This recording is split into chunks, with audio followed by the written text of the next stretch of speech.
அன்பானவர்களே, மீண்டுமாய் ஒரு விசை இந்த மிஷனரி ஸ்டோரியில் உங்களை சந்திப்பதில் பெரும் மகிழ்ச்சி அடைகிறேன். நீங்கள் யாராவது லண்டனுக்கு வந்திருந்தீங்க, ஹீத்ரோ ஏர்போர்ட் டெர்மினல் 5ல் இறங்கியிருந்தீங்கன்னா, பிரிட்டிஷ் ஏர்வேஸோட ஹிஸ்ட்ரி அப்படியே இருக்கும். எப்போ அவங்க முத விமானம் எப்படி போச்சு, அந்த படம், ராணி ஆரம்பித்து வச்சது, இப்படி அவங்களுடைய சரித்திரம் முழுவதும் படங்களாக வரிசையாக நீங்கள் பார்த்து கொண்டே வர முடியும். நம்ம வேத புஸ்தகத்தில் வந்தீங்கன்னா, எபிரேயர் 11வது அதிகாரத்தில் விசுவாச வீரர்கள் என்று சொல்லக்கூடிய ஹால் ஆஃப் ஃபேம் என்று சொல்லக்கூடியதான் எல்லாரோடையதும் வரும். அதில் 34வது வசனத்திலிருந்து பார்த்தீங்கன்னா, எவ்வளோ பேர் விசுவாச வீரர்களாய் இந்த பூமியில் பாடுகளை அனுபவித்து இறந்தாங்க அப்படிங்கிற காரியமும் எழுதப்பட்டிருக்கும்.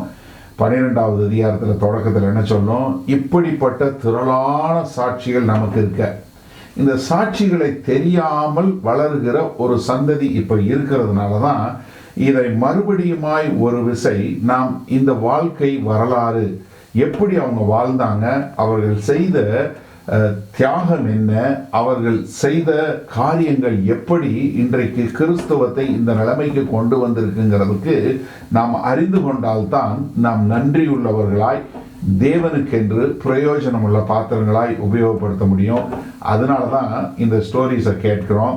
இது வாழ்ந்த வாழ்க்கை, இது வெறும் கதை இல்லை, இது உங்களை மாற்றக்கூடியதாக இருக்கும் என்று ஜெபத்தோடு நான் உங்களை அழைக்கிறேன். நம்ம பார்த்ததுக்கு அப்புறமா நான் பின்னாடி உங்ககிட்ட பேசுகிறேன். சரியா? ஓகே, வாங்க கேட்போம். ஹலோ பிந்து, இன்னைக்கு எந்த மிஷினரியை பற்றி பார்க்க போகிறோம்? இன்னைக்கு நம்ம வில்லியம் கேரியை பற்றி பார்க்க போகிறோம். அவங்கள பற்றி நீங்கள் கேள்விப்பட்டிருக்கீங்களா? ரொம்ப ஃபேமஸான மிஷினரி ஆச்சு. ஓகே, இன்ட்ரெஸ்டிங்காக இருக்கும்னு நினைக்கிறேன். எங்கே பிறந்தார் வில்லியம் கேரி? வில்லியம் கேரி நீங்கள் பார்த்தீங்கன்னா நம்ம இங்கிலாந்து தான் பிறந்தாரு. பால்ஸ்பரின்னு ஒரு சின்ன ஒரு வில்லேஜில் தான் அவர் பிறந்தாரு. மிட்லண்ட்ஸ் அந்த பக்கம் இல்லைங்களா, அந்த ஏரியாவில் தான் அவங்க பிறந்தாங்க. ஓகே, அவங்க ஃபேமிலி பற்றி கொஞ்சம் சொல்லுங்கள். அவர் எத்தனை பிரதர்ஸ், சிஸ்டர்ஸ், அப்பா அம்மா என்ன பண்ணாங்க? அவங்க அப்பா அம்மா அவங்க அப்பாவோட பேர் எட்மண்ட் கேரி, அவங்க அம்மாவோட பேர் எலிசபெத் கேரி. அவங்களுக்கு அவரோட கூட சேர்ந்து பிறந்தவங்க ஒரு 4 பேர். அவங்களுக்கு 2 சிஸ்டர்ஸ், இவரோட சேர்ந்து 2 பசங்க அவங்க வீட்டில். அவங்க அப்பா பார்த்தீங்கன்னா ஒரு வீவர், அப்படின்னா இந்த டெக்ஸ்டைல்ஸ்லாம் இது பண்ணுவாங்க இல்லையா, அதனால இந்த உலன் கார்மெண்ட்ஸ் அவங்க வீவ் பண்ணி அவங்க வித்துட்டு இருந்தாங்க. ரொம்ப வருமானமே கிடையாது, ரொம்ப கஷ்டப்பட்ட ஒரு ஃபேமிலி தான். ஏன்னா அவங்களுக்கு வர சின்ன சின்ன காசை வச்சு தான் அவங்க ஃபேமிலியை ரன் பண்ணுற மாதிரி இருந்தது. அவங்க அப்பா நம்ம சர்ச் ஆஃப் இங்கிலாந்து, நம்ம இப்போ ஊரில் நம்ம CSI அப்புறம் CNI அதை இருக்கு இல்லைங்களா, அதோட parent church was church of England. அங்கே ஒரு கிளரிக்கல் ஜாப்ல இருந்தார். அதனால் அவர் கிளரிக்கல் ஜாப்ல இருக்கிறனால அவர் ஸ்கூல்லாம் பார்த்தீங்கன்னா அந்த சர்ச்சோட ஸ்கூல்லேயே அவர் படித்தார். அவர் படிப்பே நீங்கள் பார்த்தீங்கன்னா ஒரு 12 வயசு வரைக்கும் தான் அவர் படித்தார். ஏன்னா அதுக்கு மேலே அவங்களுக்கு படிக்க வைக்கிறதுக்கு காசு இல்லை அவங்கள்ட்ட.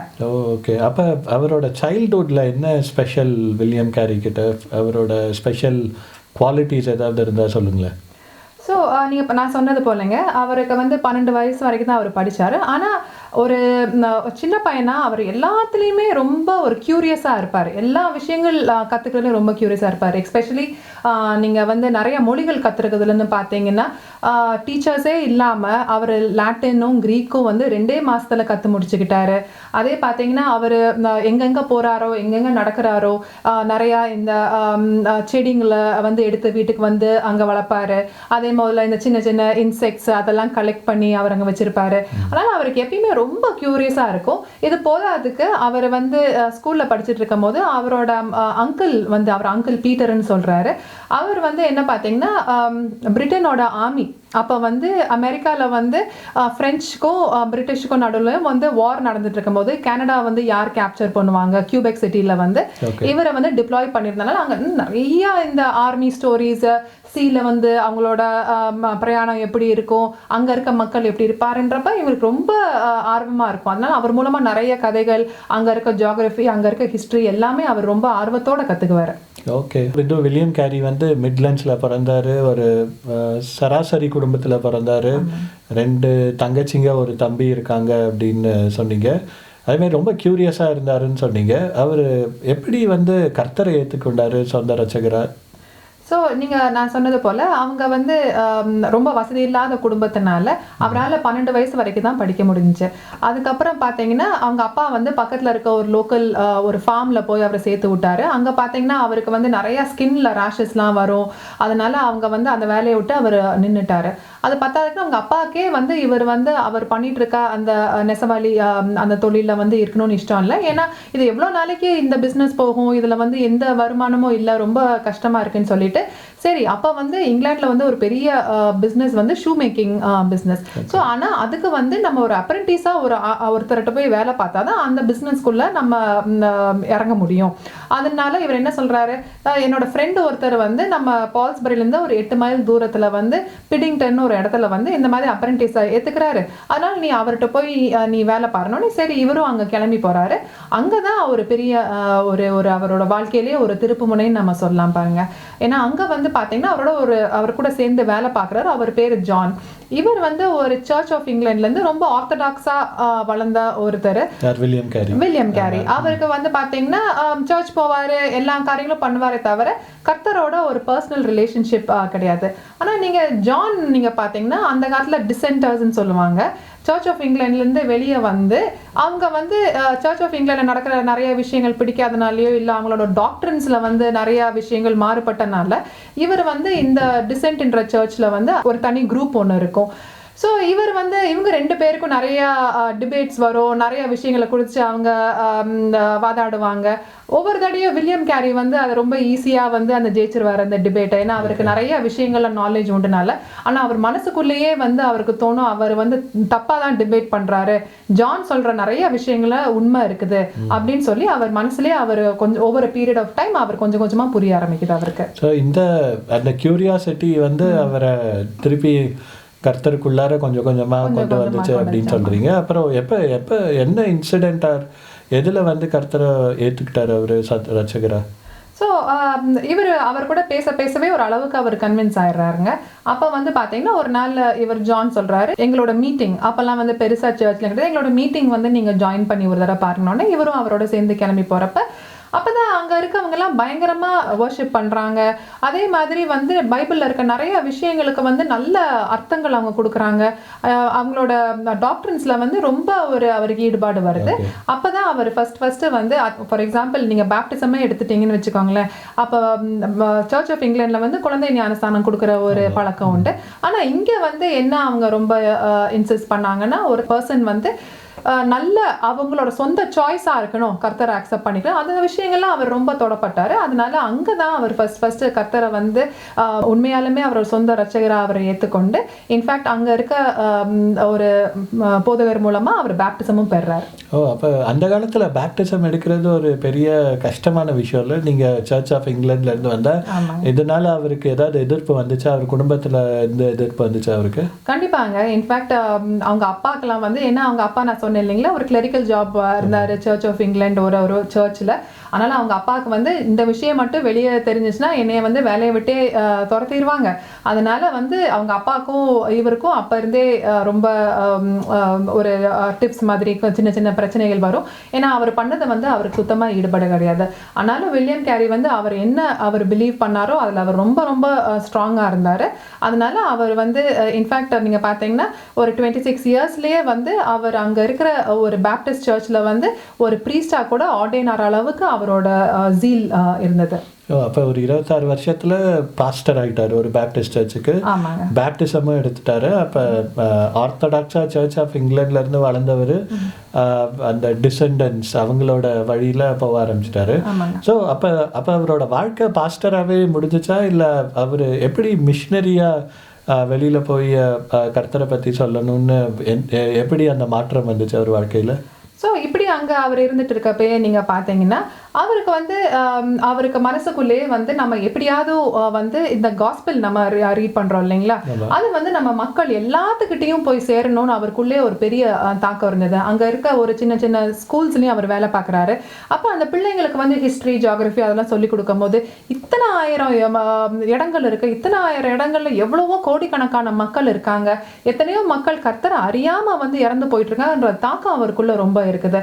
ஸோ அப்போ என்ன பண்ணுறாருன்னா அவங்களோட லீடர்ஸ் லீடர்ஸ் கிட்ட போய் அவர் வந்து நம்ம வந்து இந்த மாதிரி காஸ்பல்ல வந்து நம்ம சுவிசேஷத்தை வந்து நம்ம உலகம் ஃபுல்லா பரப்பணும் அப்படின்ற ஒரு இதை போய் சொல்றாரு. உடனே அங்க இருக்க லீடர்ஸ்லாம் வந்து ரொம்ப அவர்கிட்ட கோச்சிக்கிறாங்க. இது பேப்டிஸ்ட் சர்ச்சோட லீடர்ஸ் அவங்க என்ன சொல்றாங்க, அது கர்த்தரோட வேலை, ஒன்னே என்னைய மாதிரி சாதாரண மக்கள் வந்து அதை பண்ணக்கூடாது, அது வந்து கர்த்தர் நினைச்சாருன்னா அவரு அதை செய்வாரு. அதே போல வந்து அது வந்து 12 சீஷர்களோட வேலை, அது உன்னோட என்னோட வேலை கிடையாது, அவ்வளோ பெரிய வேலையை பண்றதுக்கு நம்ம யாருக்கும் தகுதி கிடையாது. ஸோ அந்த மாதிரி சொன்ன உடனே அவர் கொஞ்ச நேரம் யோசிக்கிறாரு, மேபி நம்ம கிட்ட தான் நம்ம யோசிக்கிறது தப்புன்னு சொல்லிட்டு அதை பத்தி நிறைய அவர் படிக்கிறாரு, அனலைஸ் பண்றாரு, நிறைய புக்ஸ் வாங்கி படிக்கிறாரு. அப்பதான் அவரோட ஃபர்ஸ்ட் மேனுஸ்கிரிப்ட் தி என்கொயரின்னு சொல்லிட்டு ஒரு புக் அவர் எழுதுறாரு. அந்த புக்ல வந்து பாத்தீங்கன்னா மெயினா 5 சாப்டர் இருக்குது. அந்த 5 சாப்டர்ல ஏன் பீப்புள் ஆஃப் இங்கிலாந்து எஸ்பெஷலி வந்து நம்ம வந்து சுவிசேஷம் ஊழியம் நம்ம பார்க்கணும், அடுத்து வந்து டிஃப்ரெண்ட் கண்ட்ரீஸோட ஹிஸ்டரி, ஜியாகிரபி, அங்க இருக்க ரிலீஜியஸ் ப்ராக்டிசஸ் அது எல்லாத்தையுமே எழுதுறாரு. அதுக்கப்புறம் பாத்தீங்கன்னா ஒரு மிஷனரியா போறப்ப அங்க என்னென்ன கைத்தொழில்கள் பண்ணி அது மூலமா அவங்கள சப்போர்ட் பண்ணிக்கலாம், அப்புறம் அங்க இருக்க ப்ராப்ளம்ஸ் என்னென்ன இருக்குன்னு சொல்லிட்டு நிறைய கல்ச்சுரல் அனாலிசிஸ் பண்ணி அதை வந்து இவாஞ்சலைஸ் பண்றதுக்காகவே அந்த கம்ப்ளீட் அந்த மிஷனரி புக் எழுதுறாரு. அதை போய் அவர் பப்ளிஷ் பண்றதுக்கும் காசு கிடையாது இல்லைங்களா, ஆனாலும் கர்த்தர் அதை மிராக்குலஸா வந்து அதை பணத்தை அவருக்கு வர வைக்கிறாரு. அவர் அந்த புக்கை பப்ளிஷ் பண்றதுக்கும் கர்த்தர் உதவி செய்யறாரு. கர்த்தர் ஒரு மனுஷனையும் எவ்வளவு டிஃபரெண்டா வழி நடத்துறாருல. சின்ன வயசுல கியூரியஸா இருந்த இவரை அந்த ஒரு ஆட்டிடியூட் எடுத்து ஹிஸ்ட்ரி, ஜியாகிரபியை படித்து அது மூலமாக மிஷினரியோட அதில் ஒரு ஈர்ப்பை தந்து எதிர்ப்பு வரும்போதும் நிறையா புக்ஸை படித்து பைபிளையும் படித்து அதோட வார்த்தையை மெடிடேட் பண்ணி கர்த்தரோட கமிஷன், அவரோட அழைப்பு வந்து உண்மையாகவே மீதி பேர்கிட்ட போய் அவரோட வார்த்தையை சொல்லணுன்றதை அவர் புரிஞ்சுக்கிட்டாரு. ஸோ இது வில்லியம் கேரி மிஷினரி ஊழியத்துக்கு போகணுன்னு முடிவு பண்ணிட்டார். ஆனால் எனக்கு தெரிஞ்ச வில்லியம் கேரி வந்து இந்தியாவில் மிஷினரியாக வந்தார். இங்கிலாந்துலேருந்து எப்படி இந்தியாவுக்கு வரணும்னு அவருக்கு தோணுச்சு?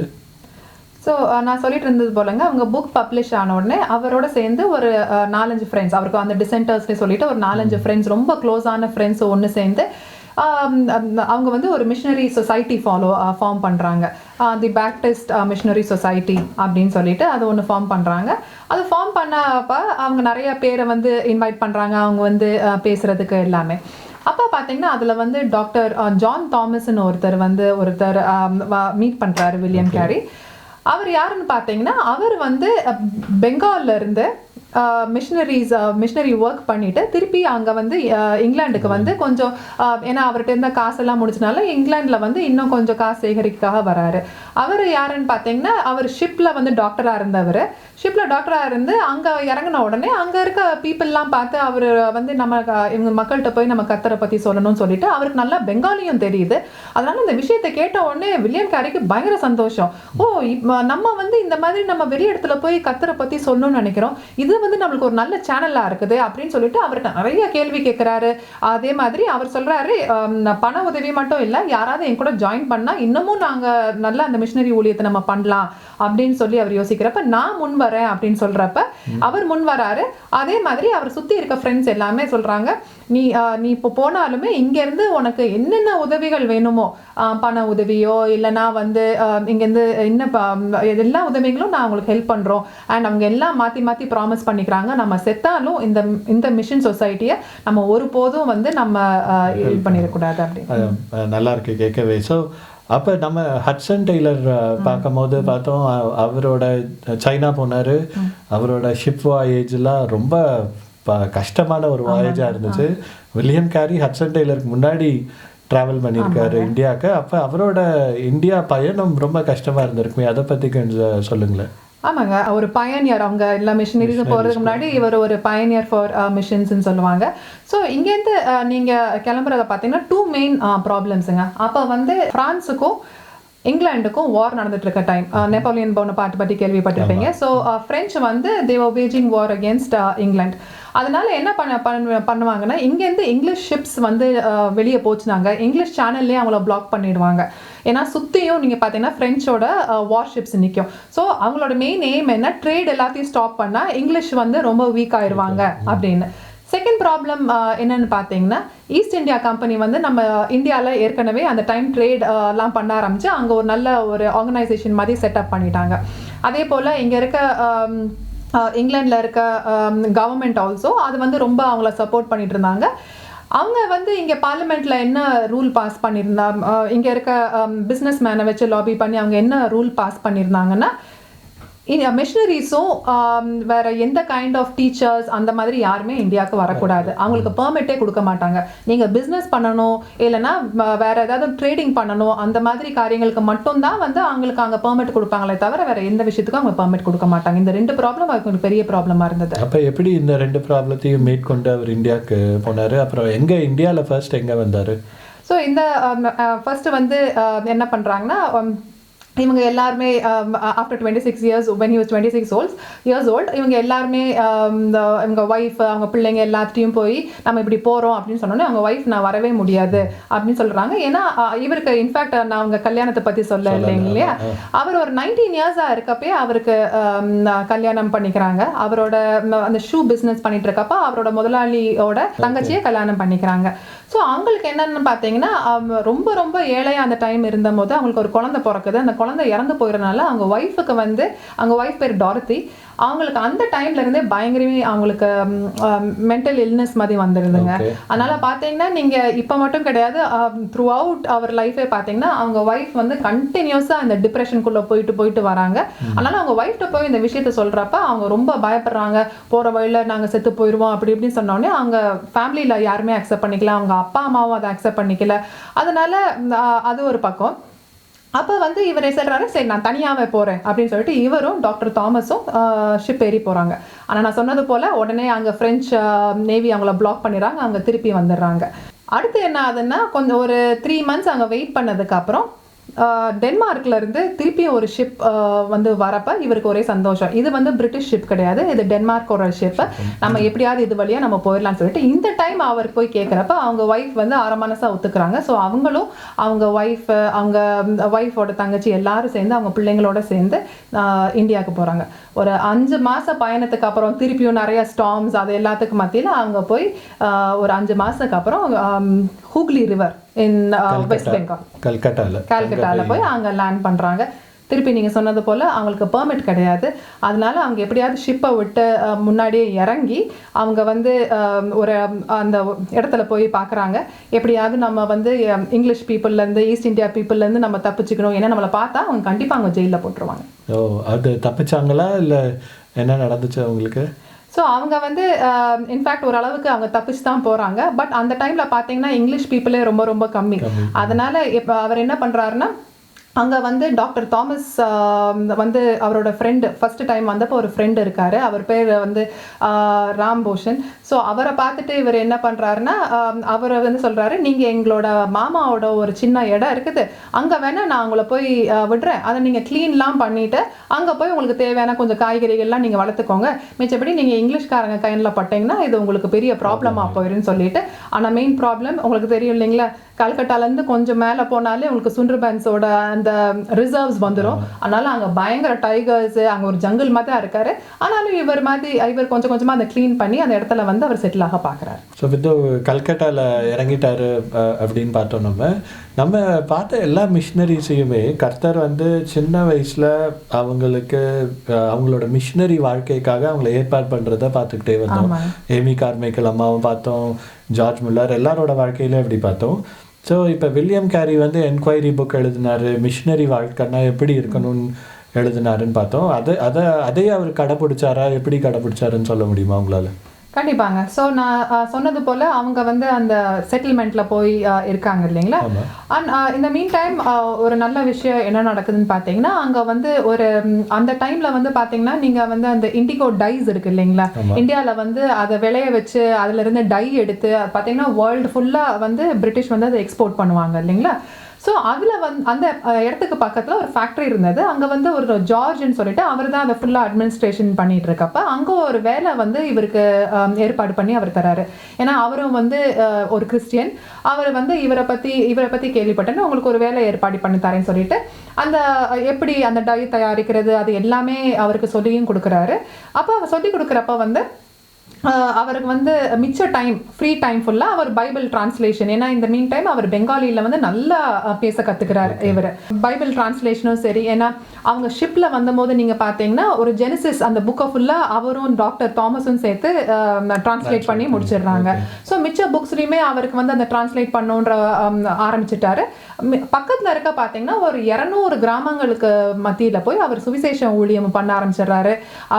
நல்லா பெங்காலி பேசுகிறாங்க, நல்ல சுவிசேஷ ஊழியம் பார்க்க முடியுது. அதுக்கப்புறம் பார்த்தீங்கன்னா நான் அந்த என்கொயரின்ற புக்கை சொன்னது போல் அவர் என்னென்ன எழுதியிருந்தாரோ அது எல்லாத்தையுமே அவர் கடைப்பிடிக்கிற அளவுக்கு அங்கே இருக்க எப்படி வந்து one of the important points வந்து எப்படி அங்கே இருக்க மிஷினரிஸ் வந்து ஒரு இடத்துக்கு போய் வேலை பார்த்து அந்த வேலை பார்க்குற காசு மூலமாக அங்கே இருக்க இன்ஸ்டிடியூஷன்ஸ் எல்லாத்துக்கும் ஹெல்ப் பண்ணணும். பட் ஊழிய வர காசுலேருந்து வந்து அவங்க ஒருபோது எந்த காசு எடுக்கக்கூடாதுன்ற மாதிரி நிறைய பிரின்சிபல்ஸை அவர் வந்து ஒரு இம்ப்ளிமெண்ட்டும் பண்ணுறதுக்கு வந்து அவர் ஒத்துழைச்சார். அப்போ அப்போஸ்தலர் பவுல் சொன்ன மாதிரி டென்ட் மேக்கிங் மினிஸ்ட்ரி அப்படின்றோம், அவங்களே எல்லாரும் வேலை பார்த்து அதில் வர காசை வச்சு அவங்க ஊழியம் பண்ணாங்க. வெளியில இருந்து வர காசை வச்சு அதில் நம்பவே இல்லை. ஸோ அது ஒரு நல்ல அற்புதமான விஷயம். வில்லியம் கேரியை பற்றி நான் படிக்கும் போது அவர் பைபிள் மினிஸ்ட்ரியில் அவர் இன்வால்வ் ஆயிருந்தார். அவரோட இனிஷியல் டேஸ்லன்னு கேள்விப்பட்டேன். இப்போ கிராமத்துலலாம் போய் ஊழியம் பண்ணாருன்னு சொல்கிறீங்க, சொந்த காசில் ஊழியம் பண்ணாருன்னு சொல்கிறீங்க. எப்போ வந்து பைபிள் மினிஸ்ட்ரிக்கு போகணுன்னு அவருக்கு அழைப்பு வந்துச்சு? ஸோ இப்போ நான் சொன்னது போலங்க நிறைய புக்ஸ் ஆஃப் த பைபிள் வந்து அவர் டிரான்ஸ்லேட் பண்ணிக்கிட்டே இருக்காரு. ஆனால் அது எல்லாத்தையுமே பிரிண்ட் பண்ணுறதுக்கு ஒரு பிரிண்டிங் ப்ரெஸ் வேணும் இல்லைங்களா? ஸோ அவர் அந்த ஏரியா ஃபுல்லாக கேட்டு பார்க்குறாங்க. அப்புறம் வந்து அவருக்கு ஒரு பழைய பிரிண்டிங் ப்ரெஸ் வந்து ஒருத்தங்க கொடுக்குற மாதிரி கேள்விப்படுறாங்க. ஸோ அந்த பழைய பிரிண்டிங் ப்ரெஸ்ஸை அவர் இந்த இடத்துக்கு வந்து எடுத்துகிட்டு வந்து எல்லாமே அதில் அந்த டைப் செட்டிங்லாம் பண்ணுவாங்க இல்லைங்களா? அந்த பெங்காலி லாங்குவேஜுக்காக டைப் செட்டிங்லாம் பண்ணிவிட்டு பட் அதை ரன் பண்ணுறதுக்கு அவருக்கு வந்து ஒரு ஆள் வேணும் இல்லைங்களா? ஸோ இந்த மீன் டைம் வந்து நீங்கள் பார்த்தீங்கன்னா இங்கே நம்ம இங்கிலாண்டில் அவரை சப்போர்ட் பண்ணுற மிஷினரிஸ் மூலமாக அவருக்கு தெரிய வருது இன்னும் சில மிஷினரிஸை வந்து அவரை வந்து ஜாயின் பண்ணணும்னு சொல்லிட்டு. பட் ஒன்ஸ் அகெயின் வந்து நான் சொன்னது போல் ஈஸ்ட் இந்தியா கம்பெனி மூலமாக அவங்களுக்கு பெர்மிட் கிடைக்காதனால ஆனால் இந்த அவங்க கிளம்பி வந்துடுறாங்க அந்த விஷயம் தெரியாமல். ஸோ அதில் ஒருத்தர் யாருன்னு பார்த்தீங்கன்னா இவர் வந்து இங்கே இங்கிலாண்டில் வந்து அவர் ப்ரீச் பண்ணிட்டு இருந்தபோது அவர் வந்து வில்லியம் வார்டன் ஒருத்தரை பார்க்குறாரு. அவர் வந்து இந்த பிரிண்டிங் வந்து ரொம்பவே நல்லா அவருக்கு தெரியறதுனால அதில் ஒரு மிஷினரி பார்த்தீங்கன்னா இவர் வில்லியம் வார்டாக இருக்கார். வில்லியம் வார்டை பார்த்தோன்னே இவருக்கு ரொம்ப சந்தோஷம். ஆனால் என்ன பிரச்சனைன்னா வில்லியம் வார்டால் வந்து கால்கட்டா பேயை விட்டு உள்ளே என்டர் ஆக முடியல, பிகாஸ் அவருக்கு வந்து பெர்மிட் இல்லாதனால. அப்போ வந்து அங்கே இருக்க டச் காலனிஸில் வந்து ஒரு கவர்னர் இருந்தார். அவர் ஒரு ரசிக்கப்பட்டவர்னால நான் இந்த மக்கள்லாம் நான் தான் என்னோட டச் செட்டில்மெண்ட்டில் கூப்பிட்டேன் அப்படின்னு சொல்லி இவர் டச் செட்டில்மெண்ட்டுக்கு அங்கே கூப்பிட்டுட்டு அங்கே வந்து இவங்க இருக்காங்க. அதனால இவர் என்ன பண்ணுறாருன்னா பிரிட்டிஷ் செட்டில்மெண்ட்டை விட்டுட்டு இன்ஃபேக்ட் அவரோட ஜாபு அவர் இந்நாள் வரைக்கும் சேர்த்த எல்லா விஷயங்களையும் விட்டுட்டு பிரிண்டிங் ப்ரெஸ்ஸையும் எடுத்துட்டு அவர் அந்த டச் செட்டில்மெண்ட்டுக்கு போய் அவர் ஃப்ரெண்ட்ஸோட சேர்ந்து அங்கே வந்து அவர் ஃபஸ்ட்டு அவர் வந்து பிரிண்டிங் வேலையில் ஆரம்பிக்கிறார். எவ்வளோ ஒரு அற்புதமான விஷயம் இல்லை? அவங்க தன்னோட நாட்டை விட்டு இன்னொரு நாட்டுக்கு வந்து அங்கே வந்து ஊழியம் பண்ணுறதுக்கு அழைப்பு இல்லைனாலும் அவங்க அவ்வளோ கஷ்டப்பட்டு ஊழியம் பண்ணுறதுக்கு ஆர்வமாக இருந்திருக்காங்க. ஸோ அவர் வில்லியம் வார்ட் கூட சேர்ந்து பைபிள்லாம் பிரிண்ட் பண்ணாருன்னு சொன்னீங்க. அவரோட ஊழியத்தின் பலனை பற்றி கொஞ்சம் சொல்ல முடியுமா? அவரோட எத்தனை ஆத்துமாக்களை அவர் கொண்டு வந்தார்? அதில் ஏதாவது இன்ட்ரெஸ்டிங் ஸ்டோரிஸ் இருக்கு? கண்டிப்பாங்க. நீங்கள் பார்த்தீங்கன்னா அவர் வந்து கிட்டத்தட்ட 7 வருஷம் ஆச்சு. இது 1800 கிட்டத்தட்ட 7 வருஷங்கள் ஆச்சு. ஆனால் நீங்கள் ரொம்ப அதிசயமாக இருக்கும், ஒரு சிங்கிள் ஆத்மா கூட அவர் கர்த்தருக்காக அவர் சேகரிக்கவே இல்லை. ஸோ அவர் வந்து அந்த அந்த அந்த தாக்கம் ரொம்ப அவருக்கு இருந்தது. ஆனாலும் இந்த மீன் டைம் பைபிள் டிரான்ஸ்லேஷன்ஸ் நல்லபடியாக நடக்குது. இவர் என்ன பண்ணுவார்னா அந்த பைபிள் டிரான்ஸ்லேட் பண்ண மேத்யூஸோட காஸ்பல் எடுத்துட்டு மக்கள்கிட்ட போய் பேசுவார். நீங்கள் எப்படி சாமி கும்பிட்றீங்க அப்படின்னு சொல்லிட்டு நீங்கள் வந்து உண்மையான தேவன் நீங்கள் தெரிஞ்சுக்கோங்கன்னு இந்த புக்ஸ்லாம் கொடுப்பாங்க. ஸோ நீங்கள் கேட்டது போல் அவர் ஃபர்ஸ்ட் கன்வெர்ட் யாருன்னு பார்த்தீங்கன்னா கிருஷ்ணான்னு சொல்லிட்டு அவர் வந்து கிணத்துக்குள்ளே விழுந்துறார். கிணத்துக்குள்ளே விழுந்த உடனே எல்லாரும் அவரை போய் காப்பாற்றி மேலே கொண்டாந்தோடனே அவருக்கு வந்து அவரோட லெஃப்ட் ஷோல்டர் வந்து டிஸ்லோகேட் ஆயிருந்துங்க. டிஸ்லோகேட் ஆனோடனே பை காட்ஸ் கிரேஸ் அன்னைக்கு வந்து டாக்டர் தாமஸ் அங்கே இருக்காரு. ஸோ டாக்டர் தாமஸோட ஹெல்ப் நிறுவனம் அவர் அந்த ஷோல்டர் டிஸ்லோகேஷன் வந்து ஹெல்ப் பண்ணுறாங்க. ஸோ டெய்லி வந்து டாக்டர் தாமஸும் சரி வில்லியம் கேரியும் சரி இவர்கிட்ட கர்த்தரை பற்றி பேசுகிறாங்க. அவரோட ஃப்ரெண்டும் கோகுல்னு சொல்லிட்டு ஒருத்தர், இவங்க 2 பேரும் வந்து இவங்க வந்து கர்த்தரை பற்றி அறிய அவங்களுக்கு ரொம்ப ஆர்வமாக இருக்குது, நிறையா கற்றுக்குறாங்க. அப்போ வந்து அவங்க ஒரு நாள் நாங்கள் இயேசு கிறிஸ்துவை நாங்கள் அக்செப்ட் பண்ணிட்டோம், அதனால எங்களுக்கு வந்து நீங்கள் பேப்டிசம் தரீங்களா அப்படின்னு சொன்ன உடனே எங்களுக்கு ஒரே சந்தோஷம். ஸோ அதான் அவர் ஃபஸ்ட்டு 2 பேர் அவங்க ரட்சிக்கப்பட்டவங்க. கிட்டத்தட்ட 7 வருஷத்துக்கு அப்புறம் இந்த 2 பேரும் அவங்க வீடுகளில் போய் சொல்கிறாங்க. அந்த வீட்டில் வந்து அங்கே இருக்க அவங்க குடும்பத்தாரும் கர்த்தரை அக்செப்ட் பண்ணுறாங்க. ஆனால் உங்களுக்கு தான் தெரியுமே, கர்த்தரை அக்செப்ட் பண்ணுறது அவ்வளோ ஈஸியான விஷயம் கிடையாது அந்த ஒரு 200 years பேக். அதனால வந்து அங்கே இருக்க கிராம மக்கள்லாம் என்ன சொல்லிட்டாங்க, நீ நம்ம ஜாதியை விட்டு நம்ம ஃபுல்லாக நீ வெளியே போயிட்ட, அதனால் இனிமே வந்து கல்யாண காட்சிகள்லாம் வந்து அந்த அவங்க வீட்டில் இருக்க ஒரு பொண்ணையும் அவங்க வந்து ஒரு பையனுக்காக நிச்சயம் பண்ணியிருந்தாங்க. அந்த பொண்ணு வந்து இன்னுமே நான் கிறிஸ்துவ அறியாத மகனை நான் கல்யாணம் பண்ண மாட்டேன்னு அங்கே இருக்க கிராமங்களில் இருக்கவங்களாம் சூழ்ந்து இவங்களை ரொம்ப டார்ச்சர் பண்ணுறாங்க. ஆனாலும் இந்த 2 விசுவாசிகளும் வந்து என்ன பிரச்சனை வந்தாலும் நாங்கள் கர்த்தரை விட்டு கொடுக்க மாட்டோன்ற ஒரு நம்பிக்கையில் இருக்காங்க. ஆனால் எல்லா மிஷினரி வாழ்க்கையிலையும் அதிகம் பார்த்துருக்கோம்ல, இனிஷியலாக அவங்களுக்கு அந்த ஆத்துமாக்கள் கிடைக்கிற கஷ்டப்பட்டு இருந்தாங்க. அதுக்கு டேவிட் லிவிங்ஸ்டன் கதையிலையும் நம்ம பார்த்தோம். அதுக்கப்புறம் கர்த்தர் அதிசயமாக அவங்களுக்கு ஆத்துமாக்களை கொண்டு வந்து அந்த மோட்டிவேஷன் அப்படின்னு அந்த மிஷினரிஸ்க்கு தராங்க. ஸோ அவரோட ஊழியத்தில் வேறு அவர் பட்ட கஷ்டங்கள்லாம் கொஞ்சம் சொல்ல முடியுமா? கிருஷ்ணா அப்புறம் இன்னொரு ஆத்மாவையும் சேகரிச்சாருன்றோம், அதனால அதுக்கப்புறம் வந்த கஷ்டங்கள்லாம் என்னது அவருக்கு? அதான் நான் சொன்னது போலங்க, இந்த காஸ்ட் ப்ராப்ளம்னால நிறைய பேர் வந்து அக்செப்ட் பண்ணாலும் வெளிப்படையாக அவங்க ஒத்துக்க மாட்டாங்க, அது எல்லாமே. ஸோ ஒரு விஷயம் நிறைய கஷ்டங்கள் இல்லைங்க. பார்த்தீங்கன்னா அவங்க ஒய்ஃபுமே வந்து அந்த டிப்ரெஷனுக்குள்ளே போயிட்டு வராங்க, அந்த ப்ராப்ளம்ஸ்லாம் இருக்குது. அவங்களோட 1 or 2 பசங்களும் இறந்து போயிடுறாங்க. ஏன்னா அங்கே இந்தியாவில் போய் அவங்களுக்கு வந்து அந்த புது என்வாயன்மெண்ட்டில் கால்ரா சில பசங்களுக்கு வந்துடுது, அவங்க இறந்து போயிடுறாங்க. ஸோ இந்த மாதிரி பிரச்சனைகள்லாம் அவருக்கு இருக்குது. அப்புறமேட்டு கண்டிப்பாக அவர்கிட்ட இருக்க காசு எல்லாத்தையும் அவர் ஊழியத்தில் போகிறனால அவர் வந்து அவருக்குமே காசு பிரச்சனைகள் எல்லாமே இருக்குது. ஆனால் அவருக்கு எப்படியாவது நம்ம இந்த பிரிண்டிங் ப்ரெஸ்லேருந்து நம்ம வந்து பைபிள்களை வந்து நம்ம டிரான்ஸ்லேட் பண்ணணும், மக்களுக்கு போய் நம்ம நற்செய்தியை வந்து பகிர்ந்துக்கணும்னு அந்த ஆசை எப்பயுமே ரொம்ப உண்டு. ஸோ அதில் வந்து அவர் ஃபுல் இன்வால்மெண்ட்டில் இருக்கும் போது இவரோட அந்த ஏரியாவில் நல்ல வேலைகள்லாம் பார்த்து அங்கே இருக்க கவர்னர் வந்து அவருக்கு வந்து அங்கே இருக்க ஒரு லோக்கல் காலேஜில் வேலை தராரு. அதனால் அவர் மண்டே டு ஃப்ரைடே அந்த லோக்கல் காலேஜில் வேலை பார்த்துட்டு சாட்டர்டே சண்டே வந்து வீட்டுக்கு வரும்போது அவரோட ஃப்ரெண்டு சொன்னேன் இல்லைங்களா, வில்லியம் வந்து திருப்பி வந்து சொல்கிறாரு, ஒரு ரொம்ப ஒரு பேட் நியூஸ் உங்களுக்காக காத்துக்கிட்டு இருக்கு.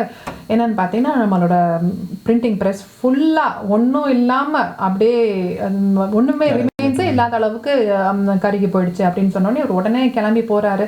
கிளம்பி போனால் அவர் பார்த்த காட்சி அவரால் தாங்கவே முடியல. ஒன்று வந்து பொருள் நஷ்டம், எவ்வளவோ பிரிண்டிங் மிஷின்லாம் பார்த்தீங்கன்னா ஒன்றுமே ரிமைன்ஸ் கிடையாது. அடுத்து வந்து நிறைய விஷயங்கள் அவங்க வேலை பார்த்துட்டு இருந்தாங்க. ஒன்று வந்து மல்டிலிங்குவல் டிக்ஷனரி, அதுக்கப்புறம் சான்ஸ்கிரிட்லேருந்து மிச்சம் எல்லா மொழிகளுக்கும் டிரான்ஸ்லேஷன், அதோட வேர்ட்ஸோட டிரான்ஸ்லேஷன், அப்புறம் பைபிளோட டிரான்ஸ்லேஷனில் நிறைய வேர்ஷன்ஸ், அது எல்லாமே எரிஞ்சு ஒன்றுமே இல்லாமல் போகுது. அவர் அப்படியே தலையில் கை வச்சுட்டு உட்காந்துடுறாரு. என்ன நம்ம இவ்வளோ வருஷம் நம்ம பார்த்த ஹார்ட் ஒர்க் எல்லாமே ஒரு மணி நேரத்தில் ஒன்றும் இல்லாமல் எரிஞ்சு போச்சுன்னு அவர் ரொம்ப கஷ்டப்படுறாரு. பிரிண்டிங் ப்ரெஸ் எரிஞ்ச விஷயம் ரொம்ப ஒரு கேட்டாலே மனசுக்கு கஷ்டமாக இருக்குது. அந்த பிரிண்டிங் ப்ரெஸ் திருப்பி கட்டப்பட்டதா, எப்படி கட்டினாங்க இல்லை கட்டப்படலையா, அதை பற்றி சொல்லுங்களேன். ஸோ பெரிய ரொம்ப துக்கமான ஒரு விஷயந்தான். அப்போ வந்து இவங்க என்ன பண்ணுறாங்க, அங்கே இருக்க ஈஸ்ட் இந்தியா கம்பெனியில் இருக்க சில ரட்சிக்கப்பட்ட சில ஆட்கள் அவங்களோட ஹெல்ப் மூலமாகவும் இங்கே வந்து இங்கிலாண்டில் வந்து நிறைய பேருக்கு இந்த விஷயம் தெரிய ஆரம்பிச்சிருது. ஸோ இவ்வளோ கஷ்டப்பட்டு ஒரு ஊழியத்தை வளர்த்து இப்படி ஆயிடுச்சே அப்படின்னு சொல்லிட்டு இங்கே இருக்க மக்கள் வந்து நிறைய அவருக்கு ஹெல்ப் பண்ண முன் வராங்க. ஸோ இங்கேருந்து கொடுக்குற காசு மூலமாக அவருக்கு வந்து அங்கே வந்து அவரோட அதை திருப்பி பில் பண்ண முடியுது. நிறைய அவரோட வேலைகள் வந்து நஷ்டமானால் கூட அதை திருப்பி பில் பண்ணி கொஞ்சம் கொஞ்சமாக அவங்களால திருப்பி அந்த ஒர்க்கை ரீபில் பண்ணி, இன்ஃபேக்ட் அங்கே சுற்றி இருக்க மக்களே அதிசயிக்கிற அளவுக்கு மடமடன்னு அவங்களால எல்லாத்தையுமே பேக் டு ஆப்ரேஷன்ஸ் அவங்களால கொண்டாட முடியுது. ஸோ பட் இன்ட்ரெஸ்டிங்லி இந்த மீன் டைம் என்ன அதுன்னு சொன்னீங்கன்னா, இங்கே இருக்க வந்து சர்ச்சஸுமே வில்லியம் கேரி பண்ணுற வேலையெல்லாம் இப்படி இருக்குது. உலகம் ஃபுல்லாக இந்த மாதிரி எத்தனை மிஷினரிகள் தேவை இருக்குது, நம்ம இங்கிலீஷ் பீப்புள் மேலே வந்து அந்த சுவிசேஷத்தை ஸ்ப்ரெட் பண்ணுறதுக்கு ஒரு பெரிய பாரம் இருக்குது அப்படின்னு சொல்லிட்டு இங்கே சர்ச்சஸ் எல்லாமே including church of England, Baptist churches எல்லாமே என்ன பண்ணுறாங்கன்னா பார்லிமெண்ட்டுக்கு வந்து ஒரு பெட்டிஷன் இது பண்ணுறாங்க. ஒரு 500,000 சிக்னேச்சர்ஸ் எடுத்துகிட்டு போய் ஈஸ்ட் இந்தியா கம்பெனி இனிமேல் இந்த மாதிரி பெர்மிட் வந்து மிஷினரிஸ்க்கும் மிச்ச ஆளுங்களுக்கும் கொடுக்கணும், பிஸ்னஸ் ஆளுங்களுக்கு மட்டும் இருக்கக்கூடாதுன்னு சொன்னதுக்கப்புறம் நிறைய செஷன்ஸ் பேக் அண்ட் ஃபோர்த் போய் கடைசியாக இங்கே இருக்க பிரிட்டிஷ் கவர்மெண்ட் அந்த பார்லிமெண்ட்டில் அந்த பில் பாஸ் பண்ணிடுறாங்க. அதனால இவருக்கு வந்து பொருள் உதவி மட்டும் கிடையாது, இங்கேருந்து நிறைய மிஷினரிஸும் வராங்க அவரோட ஊழியத்தை அங்கே ஹெல்ப் பண்ணுறதுக்காக. அப்போ அவருக்கு மிஷினரிஸ் அங்கே நிறைய பேர் வந்து அவருக்கு ஹெல்ப்ஃபுல்லாக இருந்திருக்குல்ல ஊழியத்தை பரப்புறதுக்கு, அதுதான் நடந்துச்சு. இன்ஃபேக்ட் நம்ம எல்லாரும் அப்படி தான் நினைப்போம், வில்லியம் கேரியும் அப்படி தான் நினச்சாரு. இனிஷியலாக நல்ல விஷயங்கள் போயிட்டு இருந்த உடனே இங்கேருந்து வந்தவங்க நிறையா யங் பீப்புள் போயிருந்தனால வில்லியம் கேரி அவரோட சேர்ந்து பண்ணுற அந்த வில்லியம் சொன்னேன் இல்லைங்களா, அவங்க பண்ணுற ஊழியம் எல்லாமே ஓல்ட் ஃபேஷன்டாக இருக்குது அப்படி இப்படின்னு சொல்லிட்டு ரொம்ப வந்து என்ன சொல்கிறது, ரொம்ப கடினமாக இருக்குது, அவங்களோட டாக்டர்ஸ் வந்து ஒத்துக்க முடியாது அப்படி இப்படின்னு சொல்லிட்டு இங்கே இருந்து போகிற மிஷினரிஸ் அங்கே சில பிரச்சனைகளை உண்டாக்குறாங்க. அந்த பிரச்சனைகள் மூலமாக வில்லியம் கேரி ரொம்ப துக்கப்படுறாரு, என்னடா நம்ம இவ்வளோ கஷ்டப்பட்டு இந்த ஊழியத்தை வளர்த்தோமே அப்படின்னு சொல்லிட்டு. இன்ஃபேக்ட் வந்து அவர் பண்ணுற எல்லா வேலையுமே அவங்க ரொம்ப ஸ்க்ரூட்டனைஸ் பண்ணுறாங்க. என்னன்னா வந்து இங்கேருந்து எந்த கைண்ட் ஆஃப் புக்ஸ் நம்ம இது பண்ணுறோம், காஸ்பெல் புக்ஸ் மட்டும்தான் நம்ம அடிக்கணும் அப்படின்னு சொல்கிறாரு. பட் இவர் சொல்கிறாரு இல்லை, நம்ம எல்லா எஜுகேஷன் நம்ம ஹெல்ப் பண்ணணும் அப்படின்னு சொல்கிறாரு. ஸோ இந்த மாதிரி சின்ன சின்ன விஷயங்கள் அதை ஆரம்பிச்சு அது பெருசாகி எந்த அளவுக்கு ஆகிப்போச்சுன்னா இவர் வில்லியம் கேரி வந்து ஊழியமே பண்ணலை, இவர் வந்து தன்னோட சொந்த சுய லாபத்துக்காக தான் எல்லாமே பண்ணுறாரு, அங்கே அவர் எக்கச்சக்கமாக காசு வச்சிருக்காரு அப்படி இப்படின்னு அங்கே இருக்க மிஷனரிஸ் இங்கே இருக்க ஆளுங்களுக்கு வந்து லெட்டர்ஸ் எழுதி அவரை பற்றி கடைசியாக பார்த்தீங்கன்னா நிறைய தப்பான ரூமர்ஸ்லாம் ஸ்ப்ரெட் ஆகி அதை வந்து அவர் ரொம்ப துக்கிக்கிறாரு. ஆனாலும் நம்ம எதுக்காக நம்ம கர்த்தர் அழைச்சிருக்காரு, அதை ஒருபோதும் நம்ம வந்து அந்த காரியத்தை விட்டு கொடுக்கூடாதுன்னு சொல்லிட்டு அவரோட கஷ்டத்துலையும் அந்த ஊழியத்தை அவர் கண்டினியூ பண்ணுறாரு. அறியப்படாத மக்கள் கிட்ட இருந்து ஒரு ப்ராப்ளம், கர்த்தர் அறிந்தவங்க கிட்ட இருந்து அதோட அதிக ப்ராப்ளம். ஸோ இதுக்கு மத்தியிலையும் அவர் வந்து ஊழியத்தை விட்டு கொடுக்காம அவர் ஊழியத்தை பழகி பெருக பண்ணாரு. நம்ம இப்போ ஏமி கார்மைக்கல் அம்மா டேவிட் லிவிங்ஸ்டன் வந்து ஸ்லேவ் ட்ரேடை வந்து அபாலிஷ் பண்ணுனார். ஏமி கார்மைக்கல் அம்மா கோயிலில் இருக்கிற தேவதாசிகளை வந்து காப்பாற்றணும்னு பண்ணாங்க. எல்லா ஊழியக்காரங்களும் அவங்க இருந்த இடத்துல ஒரு சோஷியல் இம்பேக்ட், சமுதாயத்தில் ஒரு பெரிய மாற்றுதலை கொண்டு வந்தாங்க. வில்லியம் கேரி அந்த மாதிரி ஏதாவது பண்ணாரா கல்கட்டா அதை சுற்றி இருந்த மாநகரத்தில்? கண்டிப்பாங்க. ஏன்னா நம்ம தேவ அன்பு அவங்கள்ட்ட இருக்கப்ப அந்த இருக்கிற மக்களுக்கு அவங்க ஏதாவது பண்ணணுன்னு அவங்க எப்பயுமே நீங்கள் சொன்னது போல் அவங்க ரொம்ப ஃபீல் பண்ணுவாங்க இல்லைங்களா. அவங்க நிறையா இடத்துல வேலை பார்த்துருக்காங்க, ஸ்கூல்ஸு இல்லை காலேஜஸில் வேலை பார்க்கும் போது இவர் என்ன பார்க்குறாருன்னா அந்த சுற்றி இருக்க ஊருங்களில் வந்து அங்கே அவருக்கு ரொம்ப மன வேதனை உண்டாக்குற 2 விஷயங்கள் நடந்தது. ஒன்று வந்து சதி. ஏன்னா அந்த காலத்தில் பார்த்தீங்கன்னா பிள்ளைங்களை வந்து 6 வயசு 8 வயசுலேயே கல்யாணம் பண்ணி கொடுத்துருவாங்க. அந்த பிள்ளைங்களுக்கு அவங்க ஹஸ்பண்ட் யாருன்னு கூட தெரியாது. ஆனால் அவங்க ஹஸ்பண்ட் இறந்த உடனே அவங்க ஹஸ்பண்டோட கூடயே போய் படுத்து அவங்க வந்து அவங்கள எரிச்சிருவாங்க இல்லைங்களா. ஸோ இது வந்து ரொம்ப ஒரு கொடூரமான ஒரு ப்ராக்டிஸ்னு அவர் பார்த்தாரு. ஆனால் அவர் அதை எப்படி அபாலிஷ் பண்ணுறதுன்னு அவருக்கு தெரியல. ஸோ அதை பற்றி நிறைய இன்ஃபர்மேஷன் கலெக்ட் பண்ணி அதை பற்றி ஒரு மேனுஸ்கிரிப்ட் எழுத ஆரம்பித்தார். அதே போல் இன்ஃபான்டிசைட், குழந்தைங்களை வந்து நரபலியாக கொடுக்கறது. ஸோ என்ன பண்ணுவாங்கன்னா அங்கே ஓடிட்டு இருக்க ரிவர்ஸ் கங்கா அங்கெல்லாம் வந்து குழந்தைங்களை வந்து தூக்கி எறிஞ்சிருவாங்க, ஏன்னா அவங்க நரபலி கொடுக்கறதுக்காக. இந்த 2 விஷயங்களுக்காக அவர் ரொம்ப துக்கிச்சு நிறைய புக்ஸ் ஜேர்னல்ஸ்லாம் படித்து அதை பற்றி இன்ஃபர்மேஷன் கலெக்ட் பண்ணி அதுக்கப்புறம் அங்கே இருக்க கவர்னர்கிட்ட போய் அவர் சப்மிட் பண்ணுறாரு அவரோட கம்ப்ளீட் அந்த தீசிஸ் பற்றி. ஸோ அவரால் அவங்களால உடனே வந்து அந்த இன்ஃபான்டிசைடை வந்து அவங்க கவர்மெண்ட்னால பேன் பண்ணிட முடிஞ்சு. பட் சதி வந்து கொஞ்ச நாள் எடுத்துச்சு. பட் அவர் அங்கே இந்தியாவில் இருக்கும் போதே சத்தியும் பேன் பண்ணுறதுக்கு அவர் வந்து ஒரு ரொம்ப ஹெல்ப்ஃபுல்லாக இருந்தார். அதே போல் ஒரு 3rd விஷயம் என்னன்னு பார்த்தீங்கன்னா, நீங்கள் அக்ரிகல்ச்சரல் சொசைட்டி பற்றி கேள்விப்பட்டிருப்பீங்க இல்லைங்களா. ஸோ இவருக்கு சின்ன வயசுலேயே அவருக்கு பிளான்ஸ் மேலே ரொம்ப ஆசை. எல்லாத்துக்கு மேலே அங்கே இருக்க ஃபார்மர்ஸுக்கு நம்ம எப்படியாவது ஹெல்ப்ஃபுல்லாக இருக்கணும்னு சொல்லிட்டு அந்த சொசைட்டி மூலமாக அங்கே இருக்க மக்களுக்கு எந்த அளவுக்கு நம்ம ஃபார்மிங் பற்றி அக்ரிகல்ச்சரை பற்றி சொல்லிக் கொடுக்க முடியுமோ அந்த சொசைட்டியை ஃபார்ம் பண்ணது அவர் தான். ஸோ அவர் ஊழியத்தில் எவ்வளோ கஷ்டப்பட்டாருன்னு பார்த்தோம். அறிஞ்சவங்க கர்த்தர் அறிஞ்சவங்க மூலமாகவும் பார்த்தோம், அறியாதவங்க மூலமாகவும் பார்த்தோம். ஃபேமிலியை பற்றி சொன்னாங்க. அவர் ஒய்ஃபு பிள்ளைங்க அவங்களுக்குலாம் என்னாச்சு? ஸோ நான் சொன்னது போலங்க, அவங்க ஒய்ஃப் வந்து அவங்களோட 1 or 2 குழந்தைங்க இறந்ததுக்கப்புறம் பார்த்தீங்கன்னா அவங்களுக்கு வந்து ரொம்ப டிப்ரெஷனுக்குள்ளே போயிட்டாங்க சொன்னேன் இல்லைங்களா, மனநோய்க்குள்ளே வந்துட்டாங்க. ஸோ அவங்க இங்கே இந்தியாவில் இருந்தப்பயுமே பார்த்தீங்கன்னா அவங்க வந்து நிறைய நேரங்கள் அவங்க குழந்தைங்களை கவனிக்க முடியாத ஒரு நிலைமை.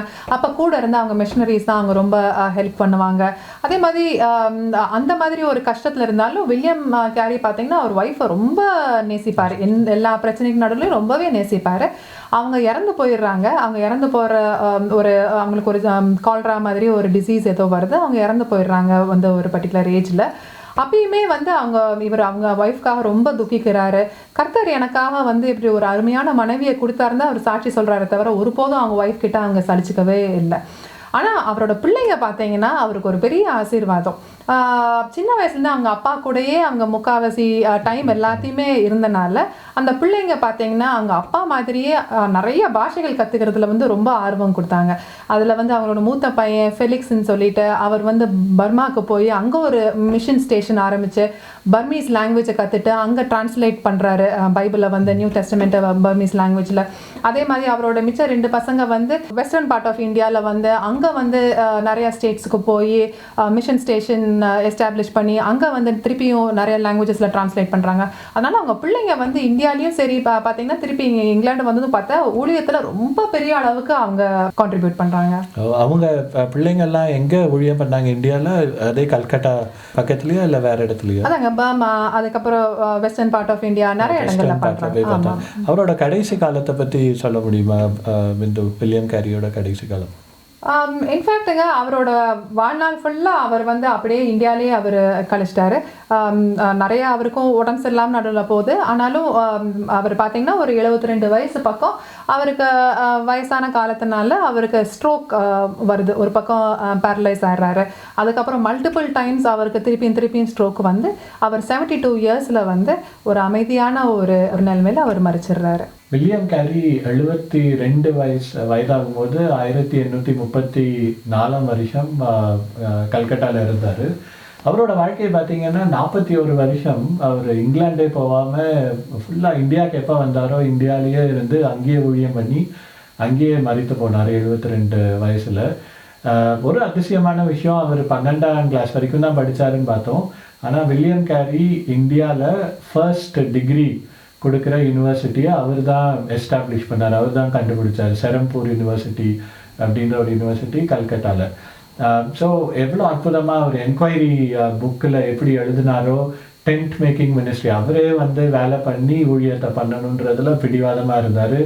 எவ்வளவோ எதிர்ப்பு அவருக்கு மிஷினரிஸ்குள்ளாரையும் சரி இல்லை வெளியிலேருந்து எதிர்ப்பு வந்தாலும் கர்த்தர் அவர் கையே விடலை. அதே மாதிரி ஒரு நல்ல அப்பாவாக அவரோட பிள்ளைங்களுக்கு இருந்திருக்காரு. அவங்க அப்பா பிள்ளைங்களை ஊழியம் பண்ணுறதுக்கு இன்ஃப்ளூயன்ஸ் பண்ணியிருக்காரு. இதெல்லாம் இவ்வளோ நல்ல விஷயம். எல்லாத்துக்கும் மேலே அவர் தான் first ministry, Baptist machinery society அப்படின்ற ஒரு மிஷினரி சொசைட்டியை இங்கிலாண்டில் எஸ்டாப்ளிஷ் பண்ணி, நீங்கள் நம்ம வந்து ஹட்சன் டெய்லர் பார்த்தோம், டேவிட் லிவிங்ஸ்டன், ஜார்ஜ் முல்லர், எல்லாருக்கும் ஒரு முன்மாதிரியாக இருந்தவர் வந்து வில்லியம் கேரி.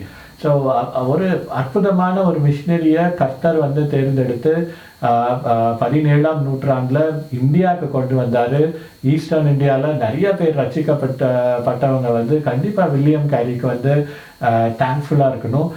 நம்மளும் அவரோட வாழ்க்கையிலேருந்து நிறைய விஷயங்களை கற்றுருக்கோம். அந்த வாழ்க்கையில் நம்ம நடைமுறையாக நடத்துறதுக்கு நான் கர்த்தரை ப்ரே பண்ணிக்கிறேன். பிரியமானவர்களே, என்ன ஒரு அருமையான வாழ்க்கை அவங்க வில்லியம் கேரியோட வாழ்க்கை.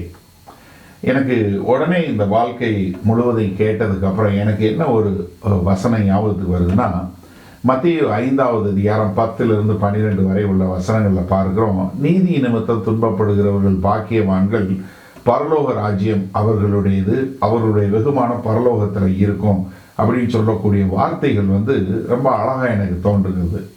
காரணம் என்னன்னா, ஒரு கர்த்தராகிய இயேசு கிறிஸ்துவிட்ட வந்தால் இன்றைக்கு உங்கள் வாழ்க்கை வளமாகும், உங்களுடைய ஆசைகள் நிறைவேறும், உங்களுடைய மன விருப்பங்கள் நிறைவேறும் என்று சொல்லிக்கொண்டு இருக்கக்கூடிய இந்த காலகட்டத்தில் இயேசு கிறிஸ்துவுக்காய் நீ என்ன செய்ய முடியும் என்று சொல்லக்கூடிய ஒரு சவாலான வாழ்க்கையை வாழ்ந்து விட்டு சென்றிருக்கிறார்.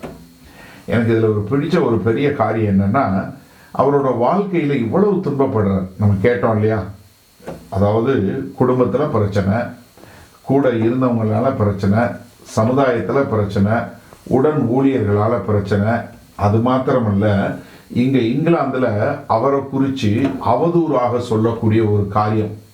ஏறக்குறைய நம்ம அப்போஸ்தலனாகிய பவுலுடைய வாழ்க்கையில் இருக்கிறது போல அநேக துன்பங்கள், அநேக பாடுகள். ஆனால் அவர் என்னன்னா தன்னுடைய குறிக்கோளை விடவே இல்லை.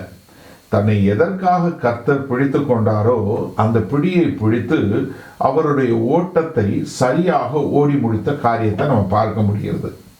அப்போ இதில் இன்னொரு காரியம் என்னன்னா, அப்படி ஓடுவதற்கு நமக்கு தேவை மனத்தாழ்மை. நான் இந்த கதையில் சொல்லாத ஒரு சம்பவத்தை நான் சொல்கிறேன். ஒரு முறை அவர்கிட்ட வந்து சொல்கிறாங்க, ஐயா நீங்கள் காப்லர், நீங்கள் ஷூ மேக்கர் அப்படின்னு சொல்கிறாங்க, நீங்கள் செருப்பு தயாரிக்கிறவர்னு. அப்போ அவர் என்ன சொல்கிறாரு, இல்லை நான் செருப்பு தயாரிக்கிறவன்ல, நான் செருப்பு ரிப்பேர் பார்க்குறவன், நான் செருப்பு பிஞ்சு போன செருப்பை சரி பண்ணக்கூடியவன் என்று சொல்லக்கூடியதான். சிந்திச்சு பாருங்க, ஒரு சாதாரணமாக ஒரு பிஞ்சு போன செருப்பை தைக்கக்கூடிய ஒருத்தர், கர்த்தர் ஷூ தயாரிக்கிற செருப்பு தயாரிக்கிற முதலாளியும் பயன்படுத்துவார், செருப்பு போட்டுட்டு ரிப்பேர் ஆகி பிஞ்சு போன செருப்பை சரி பண்ணுற ஆளையும் ஆண்டவர் உபயோகப்படுத்துவார். நீங்கள் வேலையில் எந்த ஒரு வித்தியாசமும் பார்க்க தேவையில்லை.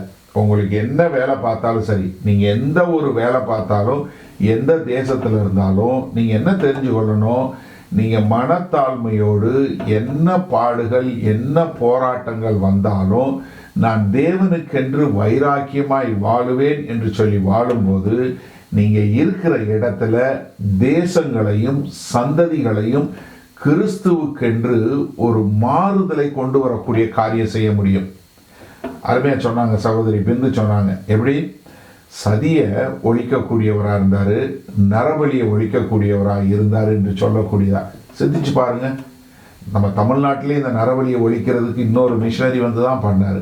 அப்போ என்னன்னா, தேவனுக்கென்று ஒரு மனிதன் தன்னை ஒப்பு கொடுக்கும்போது அது யாராக இருந்தாலும் ஆண்டவர் என்ன பண்ணுறாரு, ஒருத்தர் மூலமாக the gospel has the power to transform the society. சுவிசேஷம் ஒரு சமுதாயத்தை மாற்றக்கூடிய வல்லமை பெற்றது. ஒரு தனி மனிதன் தொடப்படும் போது அந்த மனிதன் மூலமாய் அந்த சமுதாயம் மாற்றப்படுகிறது, சமுதாயத்தின் மூலமாய் தேசங்கள் மாற்றப்படுகிறது, அதன் மூலமாய் கர்த்தருடைய நாமம் தேசத்தில் மகிமைப்படக்கூடியது. All God is looking for one man. ஆமாங்க, இந்த செய்தியை பார்த்து கொண்டு இருக்கிற உங்களை தான் தேடிட்டு இருக்கிறாரு. நீங்கள் நினைக்கலாம், அண்ணே நான் தகுதி இல்லாதவனே, எனக்கு அவ்வளோ படிப்பறிவு இல்லைனே, நான் ஒன்றும் பெரிய வேலை பார்க்கலனே, எது வேணாலும் சொல்லுங்கள். செருப்பு தைக்கிறவரை விட நீங்கள் பெரிய ஆளாக இல்லையா? நான் செருப்பு தைக்கிற தவறாக பேசுகிறேன், தயவு செஞ்சு தவறாக புரிஞ்சு கொள்ளாதீங்க. என்ன வேலை செஞ்சாலும் நீங்கள் தேவனுக்குன்னு உங்களை ஒப்பு கொடுத்தீங்கன்னா நிச்சயமாக உங்கள் மூலமாய் ஒரு தேசத்தில் எழுப்புதலை தேவனால் கொண்டு வர முடியும். God is still looking for one person. Are you that person? நீங்கள் தான் அந்த மனுஷனா? ஒரு நிமிஷம் கண்களை மூடி ஆண்டவர்கிட்ட உங்களை நீங்களே சோதித்து பார்ப்பீங்களா? மகா கிருபையும் இரக்கம் நிறைந்த எங்கள் அன்பின் தகப்பனே, எசேக்கியேல் 22வது அதிகாரம் 30வது வசனத்தில் பார்க்கிறோம், ஆண்டவரே திறப்பில் நிற்க ஒருவனை தேடினேன்னு. இன்னைக்கும் அதே தேவன் ஒருத்தரை தேடுறீங்க. இந்த செய்தியை பார்த்து கொண்டு இருக்கிற அருமையான அண்ணன், அக்கா, தம்பி, தங்கச்சி, வாலிப பிள்ளைங்க, இல்லை சிறு பிள்ளைகள், அது யாராக இருந்தாலும் சரி, அவங்க இருதயத்தில் இன்றைக்கு ஒரு தொடுதலை கொண்டு வாங்க ஆண்டவரே. அவர்கள் மூலமாய் தேசங்களில் எப்படி ஒரு எழுப்புதலை கொண்டு வரக்கூடிய மாறுதல்களை கொண்டு வர முடியும் என்று எங்கள் தேவன் வழிநடத்த வேண்டுமாய் இவர்களை ஆசீர்வதிக்கிறோம்.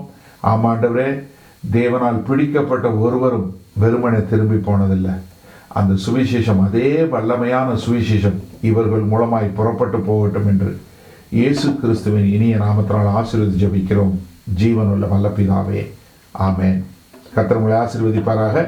இன்னொரு மிஷனரி வாழ்க்கை வரலாறு நான் உங்களை சந்திக்கிறேன். God bless you. உங்களில் யாருக்காவது ஜெப தேவைகள் இருக்குமானால் நீங்கள் உங்களுடைய வீடுகளில் உங்கள் கதவை பூட்டி நீங்கள் ஆண்டவரை நோக்கி ஜெபம் பண்ணுங்கள். உங்களுடைய எல்லா விதமான பலவீனங்களை குறித்து தெரிந்து வைத்திருக்கிற தேவன், எப்போதும் ஜீவன் உள்ள தேவன், உங்களுடைய ஜெபங்களை கேட்டு உங்களுக்கு பதில் கொடுப்பார். நீங்கள் வேற ஒரு ஆள்கிட்ட போகணும், வேற ஒருத்தவங்கிட்ட போய் ஜெபத்துக்கு போகணும்னு அவசியம் இல்லை. நீங்கள் ஜெபம் பண்ண ஆண்டவராகிய இயேசு கிறிஸ்துவை ஏற்றுக்கொண்ட எல்லாரும் பிதாவாகிய தேவன்கிட்ட ஜெபம் பண்ணால் அந்த ஜெபத்தை கேட்டு பதில் கொடுக்கக்கூடிய அன்புள்ள பரமபிதா தான் நமக்கு இருக்கிறாரு. அதனால் தைரியமாக நீங்கள் ஜெபம் பண்ணுங்க.